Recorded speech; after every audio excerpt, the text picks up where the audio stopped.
Dear students, welcome to the video, the present segment on 12th night. Hope you are keeping well. Today we are going to do Viola with you, the character of Viola. But before that, let me tell you something about my change in the mode of teaching. In the last few videos, I was only giving a lecture on the characters. Today we'll be also reading the text to some extent to substantiate the points that we make. Now, Viola is introduced quite early in the play, and she is obviously the drama's central character. There is a substantial difference between Viola and the other figures over there, like Olivia and Orsino. But have you also noted the fact that Viola is, at the beginning, is to some extent in a similar situation as Olivia? She has also lost her brother, and Olivia is mourning her brother. The difference is that Olivia, she has lost her brother only recently, only a few days back. Let's come to Act 1, Scene 2, the beginning of it. The character of Viola is well laid down right from the beginning, and we'll read a few parts of the text to understand this element.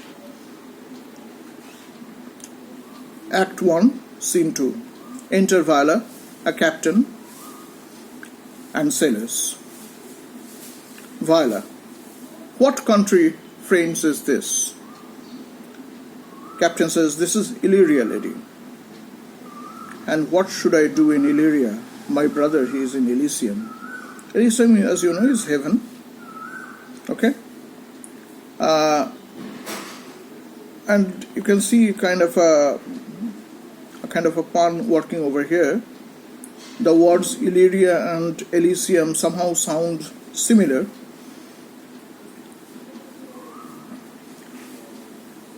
And what comes out is the deep element of grief in Viola, the understanding, the deep touch of grief in his character, in her character. My brother, he is in Elysium. Perchance he is not drowned. What think you, sailors? It is perchance that you yourself were saved. O my poor brother, and so perchance may he be. Perchance he is not drowned. But you see, she is not, in fact, capable of negative thinking. You can see that whenever she imagines about her brother, she is thinking positively, that perhaps he is not drowned. What think you, sailors? Right from the beginning, we find this positive thinking to be a very important element in the character of Viola. And actually, the captain, will skip this part, the captain actually informs Viola that he had seen Sebastian survive the shipwreck. Look at Viola's response. For saying so, there is gold. She knows the power of giving. In the rest of the play, we'll see how she is, despite her own inclination towards the Duke, how she is giving up all her claims on the Duke when she goes to persuade Olivia to entertain the Duke's claim. For saying so, there's gold. And it also shows that she comes from a truly aristocratic family, people who are capable of giving. Mine own escape unfolded to my hope, whereto thy speech serves for authority. Of course, I have myself escaped. So, we can be pretty well hopeful about Sebastian's survival. Knowest thou this country? Aye, madam, Well, for this is what the captain says. I, madam, well, for I was bred and born, not 3 hours travel from this very place. Who governs here? A noble duke, in nature as in name. What is his name? Orsino. This is just, you see, Viola trying to know fully about the details before she is going to embark on a new life. A life which carries nothing of her past life except her personality. Viola says, Orsino, I've heard my father then. My father name him. He was a bachelor then. See, he was a bachelor then.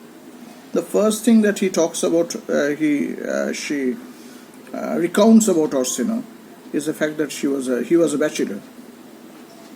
Now, this is a slight touch suggesting Viola's femininity, and also that she is of quite a strong personality. She is quite strong in her build-up, but she is also vulnerable to attraction, to love. We'll see that later. So she is like a typical Shakespearean heroine. She is resourceful, but she is also sensitive to love. And then see how she judges the captain, how she ultimately confides in the captain. There is a fair behavior in the captain. We'll skip a few speeches and come to line 49. There is a fair behavior in the captain, and though that nature with a beauteous world doth oft close in pollution, yet of thee I will believe thou hast a mind that suits with this thy fair and outward character. So what comes out over here is the eternal dilemma that we find in Shakespeare. We find it in many other writers. You see, we find it in we find it in Jane Austen, for instance.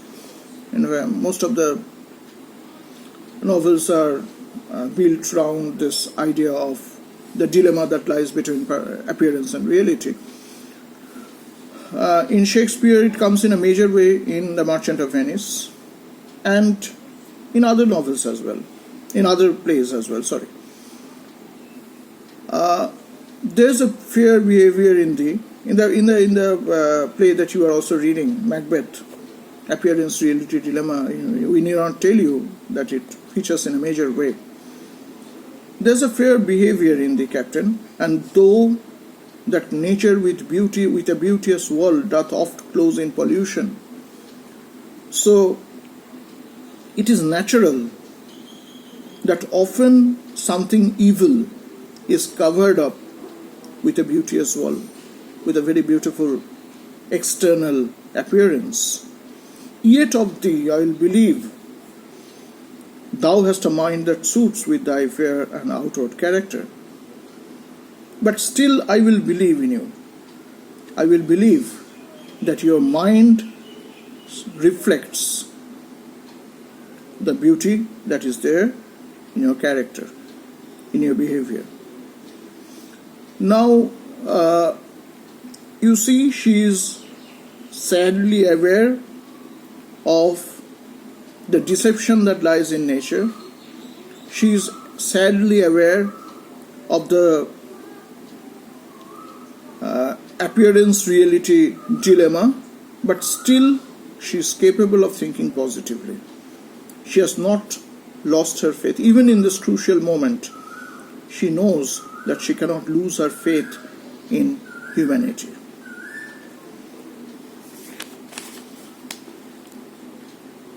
So you can see this is a wonderful exposition occurring in Act 1, Scene 2. This is a wonderful exposition into the character of Viola. The second important aspect of the character of Viola is her self-sacrificing nature. She is in love with the Duke, and in fact whatever she has in her, her unrepressed femininity, has made the flower of true love bloom in the Duke himself, and her admirations towards Olivia, which are never made up, have such a ring of sincerity that Olivia is, taken in by it. The characters that she comes very close to, like the Duke and the Olivia, she changes these characters. These characters, as we have already told, Illyria is a land of illusion.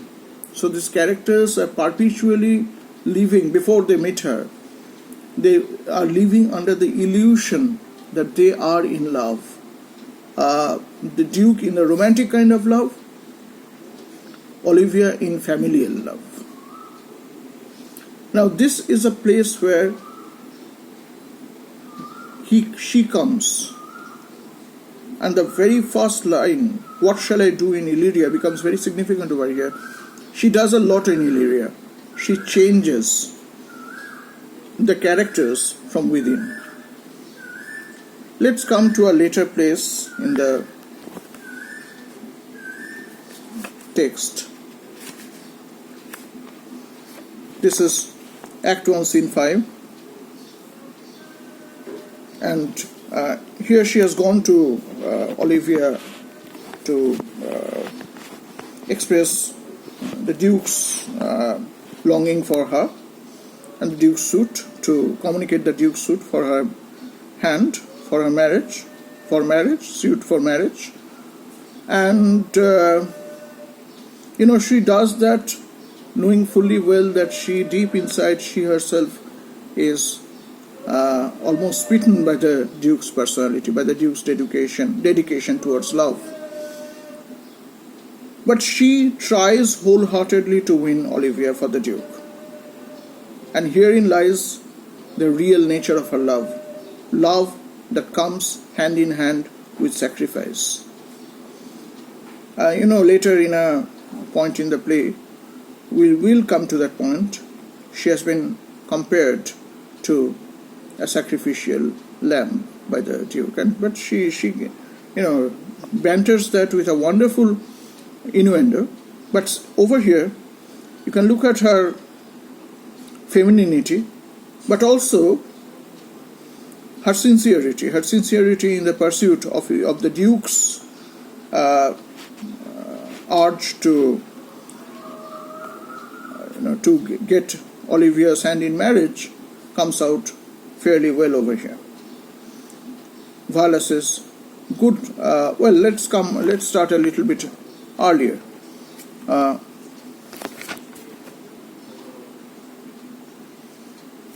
Olivia, this is line 210, Act 1, Scene 5.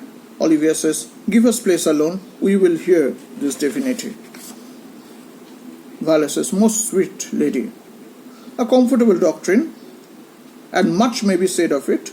Where lies your text? Where is the text of the message that you carry from your Duke?'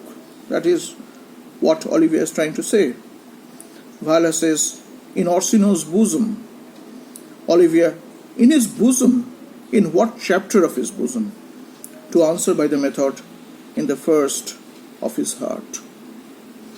Now she knows how to carry on this witty repartee, but she is also to some extent serious within.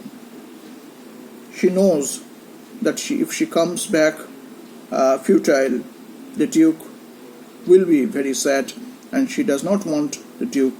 She does not want to want herself to be the reason for the Duke's sadness at all.